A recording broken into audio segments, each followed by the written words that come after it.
Asia কাপের আগে 2025-এ ভারতীয় ব্যাটসম্যানদের টি-20 আন্তর্জাতিকে পারফরম্যান্স কেমন ছিল? এই বছর টেস্ট সিরিজের জন্য ভারত মাত্র 5টি টি-20 ম্যাচ খেলেছে, সবগুলো ইংল্যান্ডের বিরুদ্ধে। সিরিজ জিতেছে 4-1 ব্যবধানে। চলুন দেখা যাক আমাদের ব্যাটসম্যানরা কেমন খেলেছেন।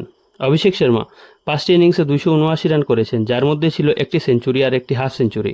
তার 135 রানের ইনিংস এখন পর্যন্ত ভারতের সর্বোচ্চ ব্যক্তিগত স্কোর।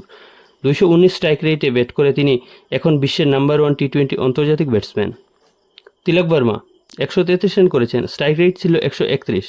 চেন্নাইয়ে অপরাজিত 72 রানের দুর্দান্ত ইনিংস খেলে প্রমাণ করেছেন যে চাপের মুখে দায়িত্ব নিতে পারেন। সঞ্জু স্যামসন ছিলেন একবারে ব্যর্থ, 5টি ইনিংসে করেছেন মাত্র 51 রান, গড় মাত্র 10। রিঙ্কু সিং 2টো ইনিংসে সুযোগ পেয়ে 39 রান করেছেন, সর্বোচ্চ স্কোর 30। তিনি ফিনিশার হিসাবে আবারও নিজের জায়গা পাকা করতে চাইবেন। ক্যাপ্টেন সূর্যকুমার যাদব ব্যাট হাতে পুরো ব্যর্থ ছিলেন, 5টি ইনিংসে মাত্র 28 রান করেন, গড় মাত্র 5.60। তবে IPL 2025-এ 717 রান করে প্লেয়ার অফ দ্য টুর্নামেন্ট হয়েছেন, তাই তার উপর ভরসা আছে।